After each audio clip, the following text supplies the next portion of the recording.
Yo, what's up guys? Teacher Paul here, and today we have a video request. This is from Hansi, and I want to say thank you so much, Hansi, for the support and for this coffee request. Cheers. Let's go. This is Jan Mayen is a Norwegian island, says Hansi. Far north and far at sea. Far north and far at sea. Every Norwegian has probably heard of it, but I hardly knew anything about it.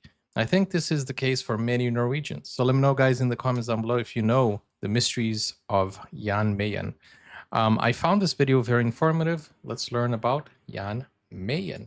Okay, so guys, we're going to learn about this. This is from a channel called Yukon. If you want to watch it without my commentary, link is in the description. And let's go check it out. Shrouded in both obscurity and isolation, deep in the Arctic Circle, there lies a small respite from the endless ocean.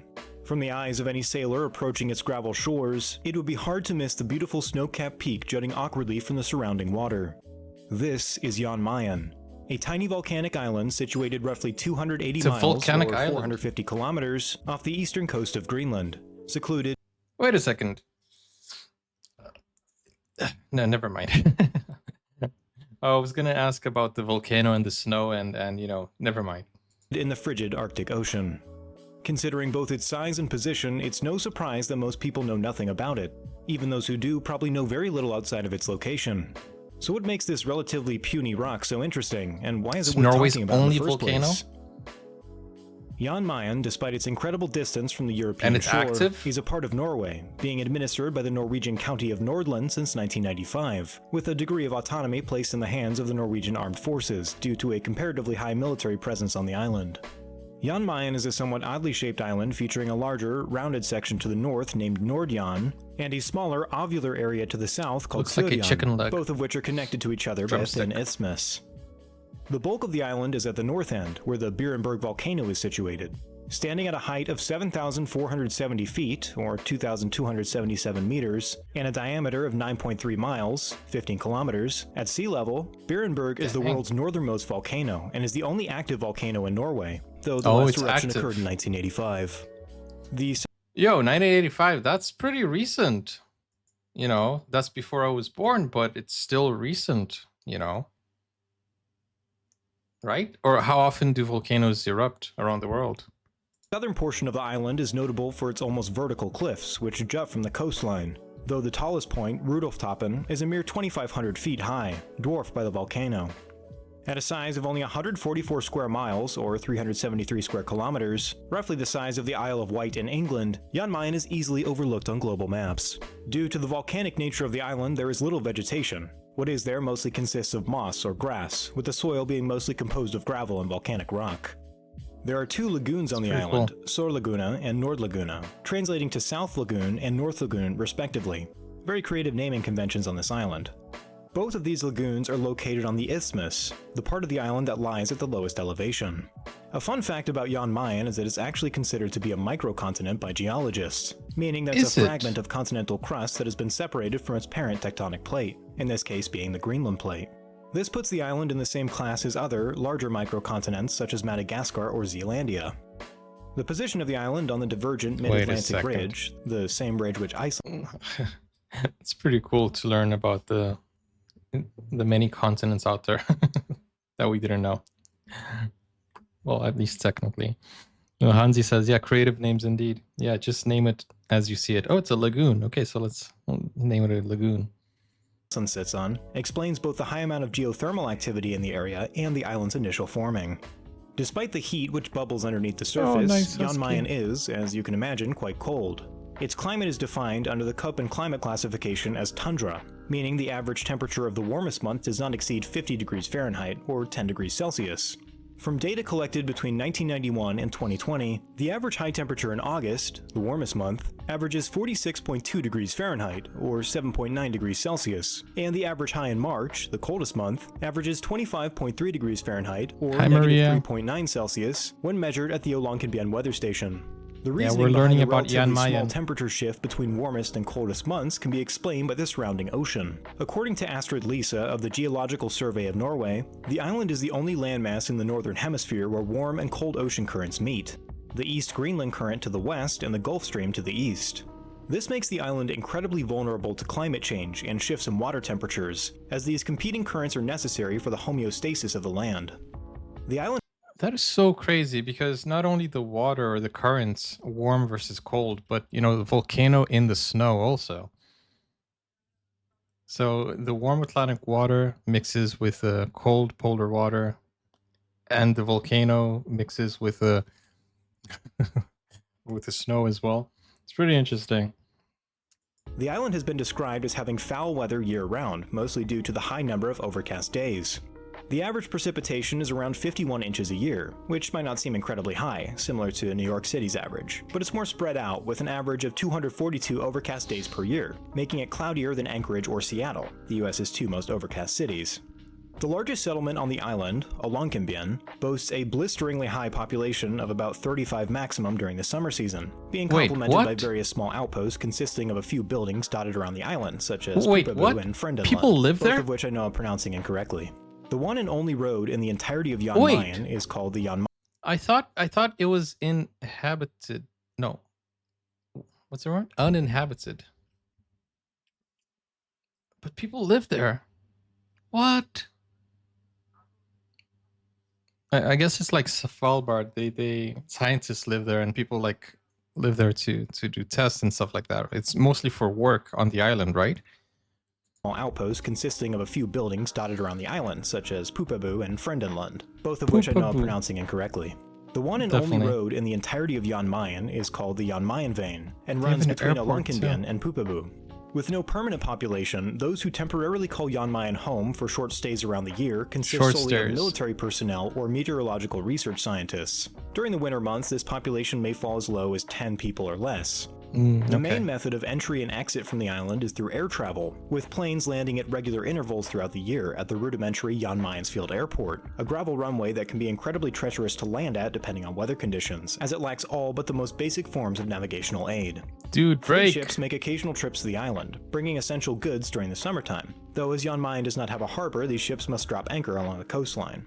There are also civilian cruises which temporarily stop at Jan Mayen on a course between Aberdeen, Scotland and Longyearbyen, Svalbard. Depending on weather conditions, tourists are allowed to embark and walk around certain areas of the island. That's pretty cool! Considering the island's volcanic nature, Jan Mayen has only one exploitable natural resource: gravel.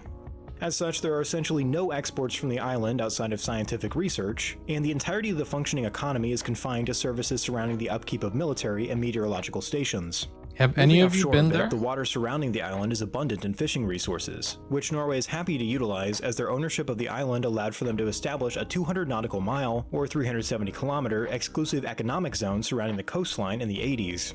Additionally, there have been various mineral resources discovered underwater within that zone, such as copper, zinc, cobalt, gold, silver, lithium, and scandium, though... Dude, I'm telling you, Norway has more resources than it thinks it does. Dude, I'm sure you guys have so much resource that is untapped and undiscovered. And that's also because it's a choice, right? Norway chose not to drill or investigate further, right? That was something that happened, right? Norway decided, let's not go dig into it. But I think if you guys try and look for stuff, I'm sure you're gonna find so much stuff. It's insane. It's crazy. Any operations to extract these resources are yet to be seen to fruition. It is also believed there may be deposits of natural gas somewhere in the sea surrounding the island, but this is yet to be proven. See, that's the thing. I think Norway could supply gas also, right? And what's the other thing that Norway could supply but didn't want to?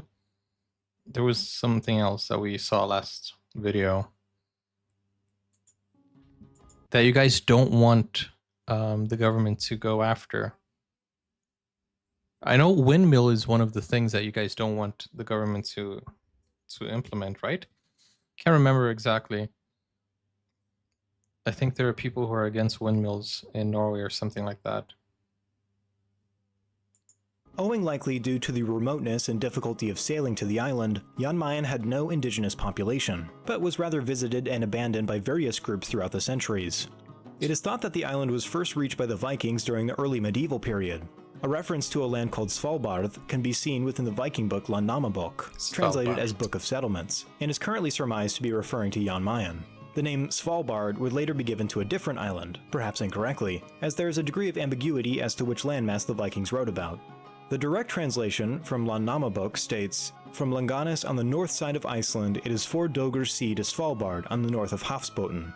Dögr being a unit at the time to denote a 12-hour sail, and Hafsbotn being the name for the sea to the north of Norway and northeast of Greenland.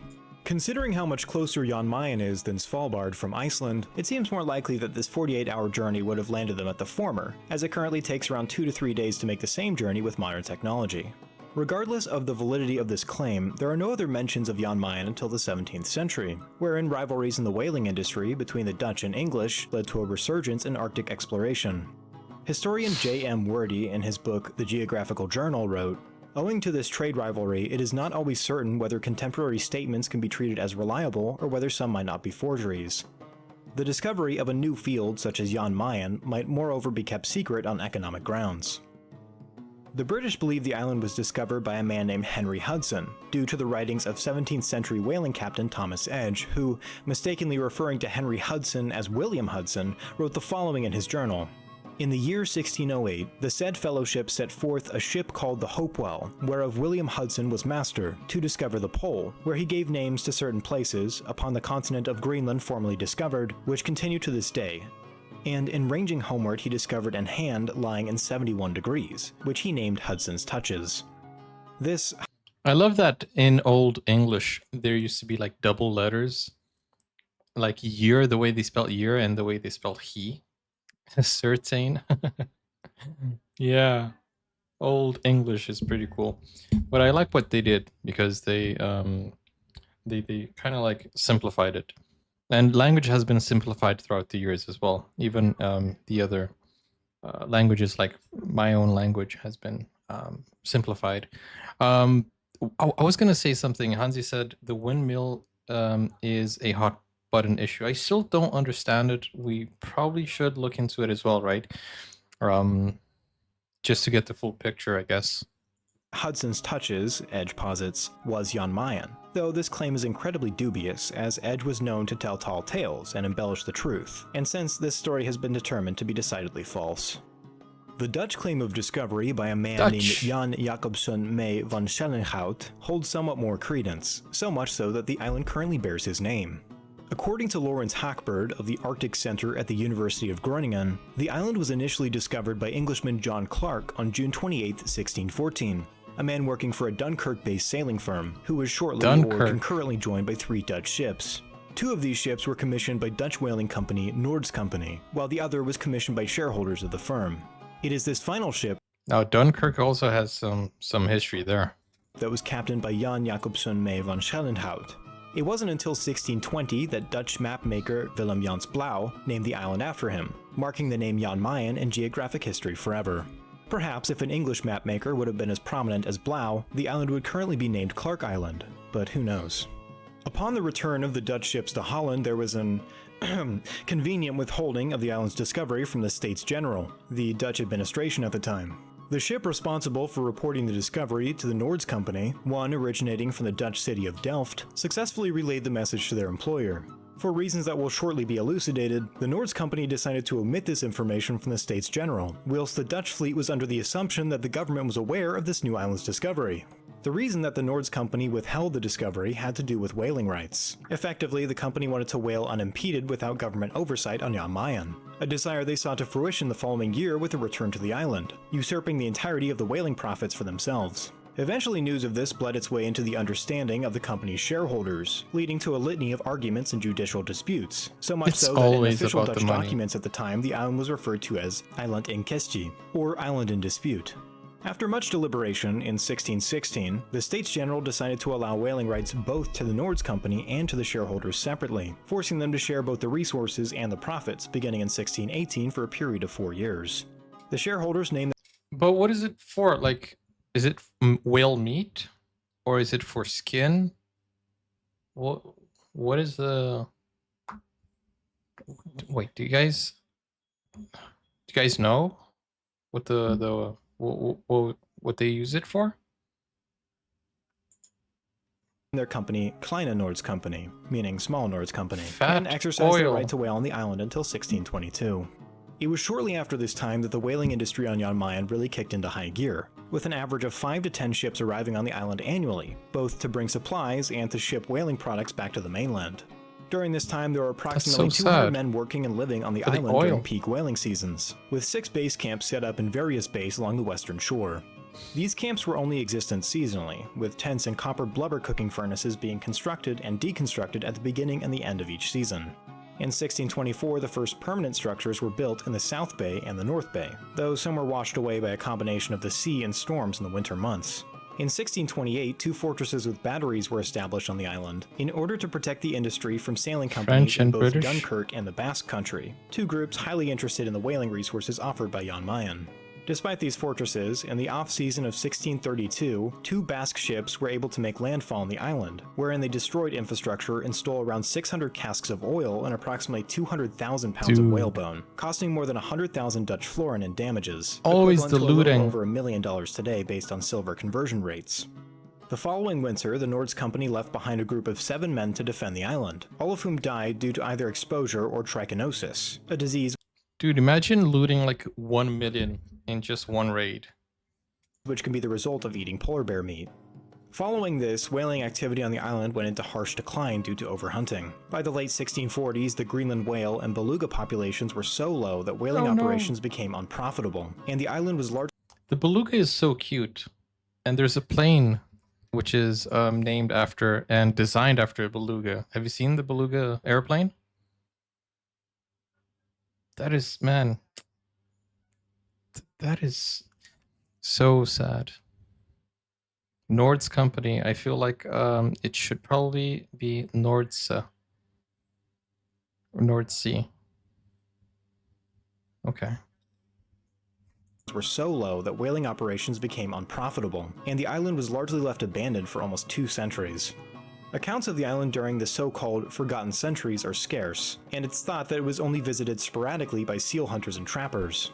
The most interesting historical event during this time was the eruption of the Seal Beerwood hunters. volcano in 1732, as was recorded by Jacob Lamb, an Englishman who witnessed the event from a ship offshore, describing what he saw as an eruption from, quote, the foot of the mountain. During the winter of 1882 to 1883, a group of 14 men from Austria-Hungary were chosen to spend 13 months carrying out the first official scientific observations about the island, marking a major turning point in Jan Mayen's history, and served to affirm future groups that overwintering was possible. This expedition included extensive mapping, Wait a second. Like for an island that is quite small, like a lot of people knew about it, right? So, and a lot of people wanted to see. That's the thing about like when people see a piece of land, they just want to go and take possession of it.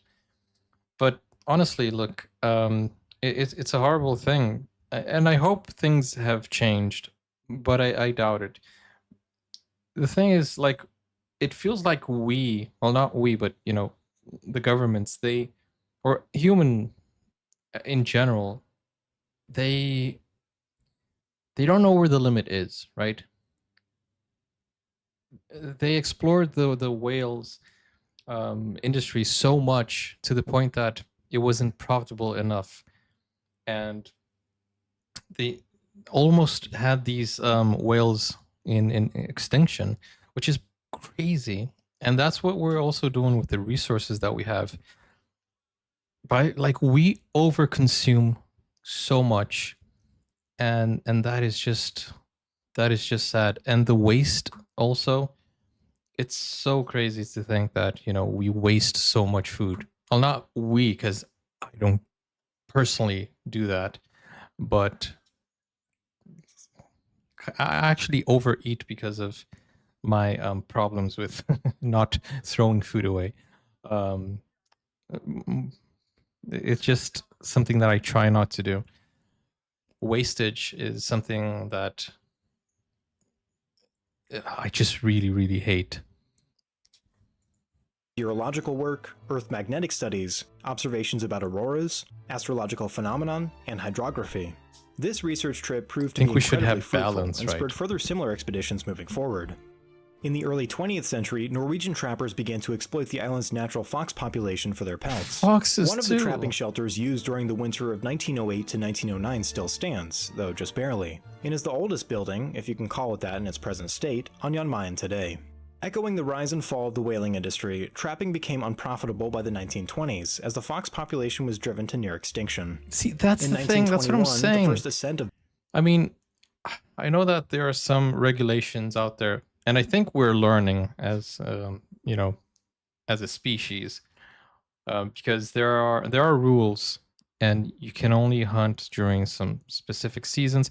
Because the problem isn't hunting, you know, there are places where there is a problem with overpopulation of animals. So you kind of balance it out when you start hunting, but that's why we have hunting seasons and stuff like that. But it feels like not everybody follows the rules, which is crazy. And we had somebody in the chat also, right, in our community, that they save these type of they save animals during hunting season so that it doesn't go extinct from the illegal hunters, which is a very noble job, by the way. Beerenberg was completed by a group of 3 Englishmen who additionally performed geological research during their stay on the island. The same year, Norway established a meteorological station on the eastern side of the island at a site called Gjemsebukta, a decision which was supported by various other countries, as Jan Mayen was deemed critical for forecasting weather in Northern Europe due to its unique positioning. So much. And I know I missed the joke, but I was trying to speak seriously. But since the moment's over, I was just gonna say they drove the foxes to near extinction, and then I was gonna say, and what did the fox say about that? Just in honor of our Ilvis community here as well. Oh man, but then it's nothing to joke about. But it would have been a badumtis moment. So that the League of Nations granted Norway jurisdiction over the entirety of the island. Additionally, Radio Jan Mayen was established, serving as an important communicative tool for vessels operating in the area.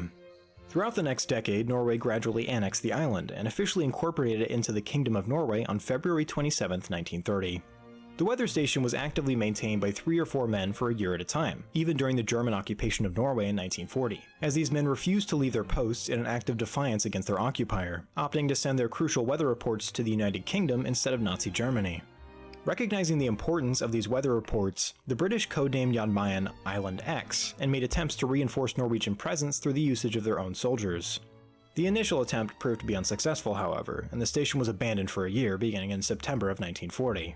Upon their exodus, the research team stationed there deliberately destroyed their operational base in order to prevent the Germans from accessing the valuable technology and information held within.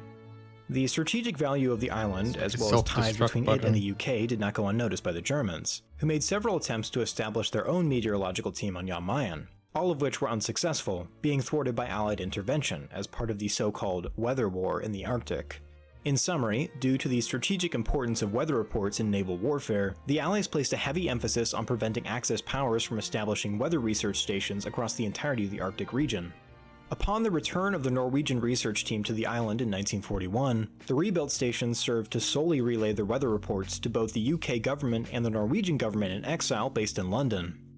The dawn of the Cold War era saw Jan Mayen's geopolitical significance reignited once again, as during this time Jan Mayen was integrated into the burgeoning military infrastructure of NATO.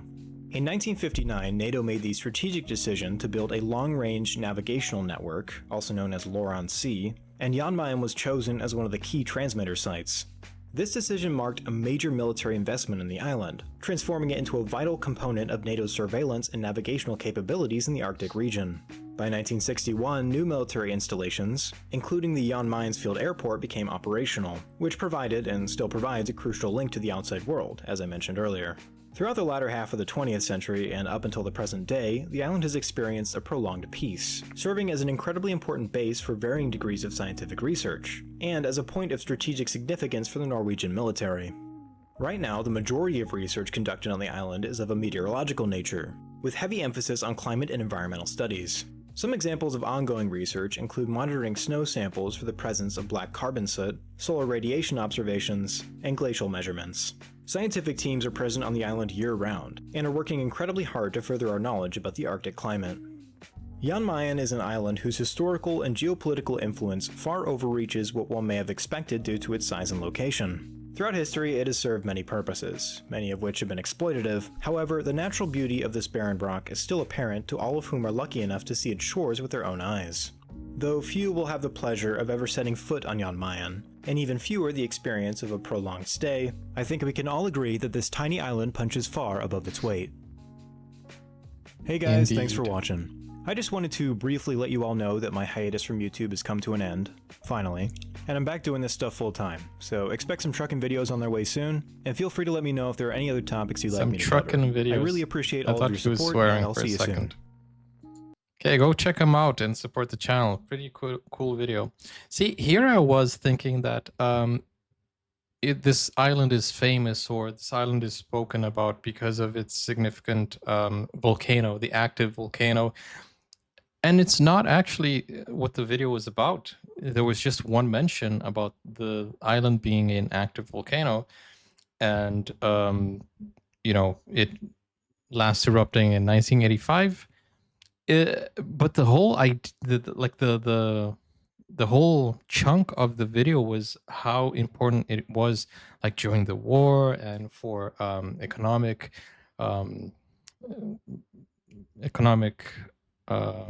importance. And it's very interesting that the island had more of a role in military, in scientific discoveries, in the discovery of minerals. It's so interesting that this island is not just, oh, it's famous because it's a volcano.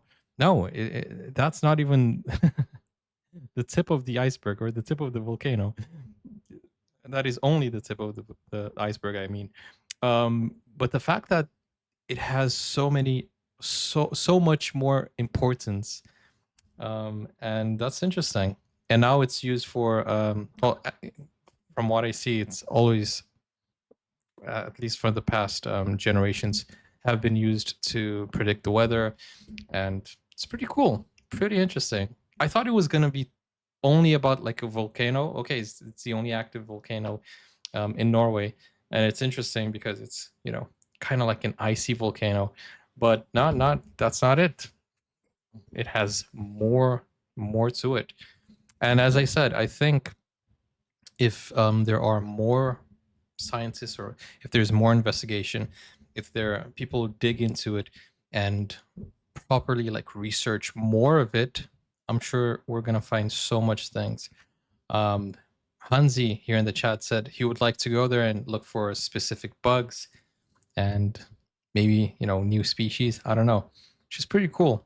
And it comes to it comes to show that there is so much in our world that is unexplored, which is pretty cool. Do you guys think anything crazy would come from it if it had been 100% researched? Weather forecasting and scientific purpose mainly today. Possibly some deep sea resources in the future. Yeah. Man, I know that Norway has some hidden stuff.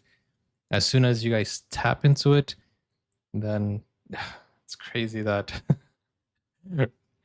you guys are already, if not the richest or one of the richest countries. If you find more resources, dang, that will put Norway in a whole different level. But I don't think that's the point, right? I don't think that's what you guys I love Norway because you guys aren't greedy, and it's not all about that. But if you guys had to explore, I'm sure you guys would find so much more. Better move to Norway SAP. Yeah, you guys have a vault with seeds.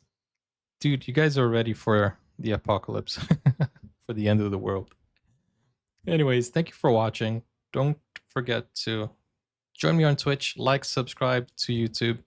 And if you like these educational videos, where I know it's confusing, I'm Teacher Paul, but in these videos, I'm actually Student Paul, because we're learning it together. And our students here are teaching me stuff. So it's pretty cool. I guess there's plenty of fishing going on in the seas around there, but they don't anchor there, I guess. Okay.